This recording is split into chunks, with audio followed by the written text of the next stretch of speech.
Hello everyone, welcome back to my channel. আশা করি সবাই ভালো আছেন। আমি অনেক ভালো আছি। আজকে কিন্তু কোল্ড কফি খেতে ইচ্ছে করছে এবং রেস্টুরেন্ট স্টাইলে।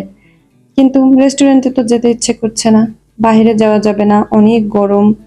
তারপরে সব সময় তো আর বাইরে যেতে ইচ্ছেও করে না। তাই বলে কি কোল্ড কফি খাবো না? বাসায় কিভাবে অতি সহজে এবং খুবই দ্রুত কোল্ড কফি তৈরি করে নিতে পারবেন রেস্টুরেন্ট স্টাইলে, সেটাই শেয়ার করছি। চলুন। এখন আমি একটা কাপে নিয়ে নিলাম 2 চা চামচ কফি। 2 চা চামচ কফি নিয়ে আমি আজকে দুইজনের জন্য পরিবেশন করব, তাই 2 কাপের জন্য তৈরি করছি। আমি 2 কাপ 2 চা চামচই দিয়েছি, আর দিয়েছি 2 টেবিল চামচ চিনি।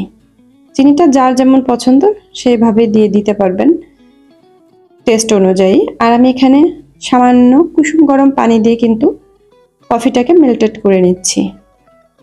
চিনি এবং কফির মিশ্রণটাকে একটু চামচ দিয়ে নাড়াচাড়া করলেই দেখবেন মেল্টেড হয়ে আসবে। আমি এটাকে ঘন করে মিশিয়ে নিচ্ছি।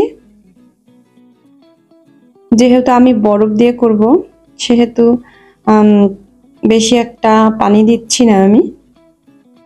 তাই আমি সামান্য পানি দিয়েই কিন্তু কফির মিশ্রণটাকে মিশিয়ে রেখে দিচ্ছি।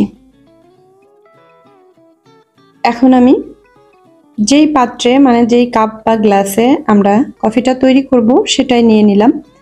তারপরে এর মধ্যে দিয়ে দিচ্ছি কিছু বরফ কুচি। বরফ কুচি যে যতটা ঠান্ডা কফি খেতে চান ঠিক ততটুকুই নেবেন, এটা বলার বিষয় না।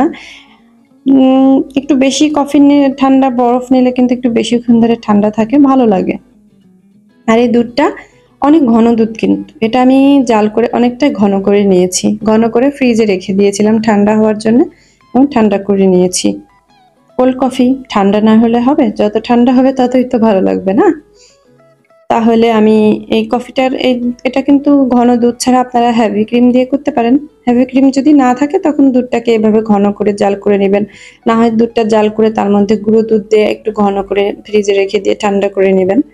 এবার আমি কফির যে মিশ্রণটা গুলিয়ে রেখেছিলাম সেটা দিয়ে দিলাম। 2 কাপের মধ্যে সম পরিমাণে ভাগ করে দিলাম। আর এখন আমি গ্লাসটা একটু ধুয়ে এর মধ্যে মিশিয়ে দিচ্ছি, কারণ কফিটা অনেক ঘন ছিল যেহেতু। দেখুন প্রিয় ভিউয়ার্স, এবার আমি কফিটা আর দুধের মিশ্রণ এবং বরফটাকে একটু মিশিয়ে দিচ্ছি। এটা মিশালেই কিন্তু অনেক সুন্দর একটা কালার চলে আসবে এবং স্ট্রং ফ্লেভার হবে। আপনারা ভাববেন না যে আমি বরফ কুচি দিয়েছি তার জন্য কফির টেস্টটা পাতলা হয়ে যাবে বা স্বাদটার কোনো হেরফের হবে, তা কিন্তু নয়। কারণ এটা অনেক ঘন দুধ, ঘন করে নিয়েছিলাম এবং ফ্রিজে রেখেছি। এইভাবে ঘন দুধের সঙ্গে যখন কফিটা মেশাবেন দেখবেন একদম পারফেক্ট টেস্ট চলে আসবে। আপনারা বাসায় তৈরি করলেই বুঝতে পারবেন, অবশ্যই বাসায় ট্রাই করবেন। এখন আমি এর মধ্যে দিয়ে দিচ্ছি আমার পছন্দ অনুযায়ী আইসক্রিম। আপনারা আপনাদের পছন্দ অনুযায়ী বা টেস্ট অনুযায়ী আইসক্রিম দিয়ে দিতে পারবেন, বা যেটা হাতের কাছে থাকে সেটা দিয়েই করে নিতে পারবেন। শুধু ভ্যানিলা ফ্লেভার দিতে পারেন, চকলেট ফ্লেভার দিতে পারেন, বা আমার মতো 2 ফ্লেভার দিতে পারেন। এভাবে দিয়ে আমি এখন উপরে একটু কফি ছিটিয়ে দিচ্ছি। দেখতে সুন্দর লাগবে এবং খেতেও ভালো লাগবে।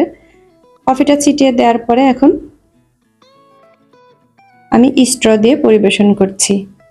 বন্ধুরা, কোল্ড কফি কিন্তু স্ট্র দিয়ে খেতেই মজা লাগে এবং ভালো লাগে। আমরা যেমন হট কফিগুলো চুমুক দিয়ে খেয়ে মজা পাই, শান্তি পাই, এটা আর কোল্ড কফিটা কিন্তু স্ট্র দিয়েই খাবেন। স্ট্র দিয়ে দেখবেন কতটা টেস্ট এবং পূর্ণ স্বাদটা পাবেন। আমার কফিটা কিন্তু সম্পূর্ণ রেডি হয়ে গিয়েছে। দেখেছেন কতটা সহজে এবং কতটা দ্রুত এই কফিটা তৈরি করে নেওয়া যায়। আমি খেয়ে দেখছি কেমন হয়েছে। মাশাআল্লাহ, খুবই টেস্টি হয়েছে। অবশ্যই আপনারা বাসায় ট্রাই করবেন এবং ট্রাই করে আমাকে কমেন্ট সেকশনে জানাতে ভুলবেন না যেন। বাই।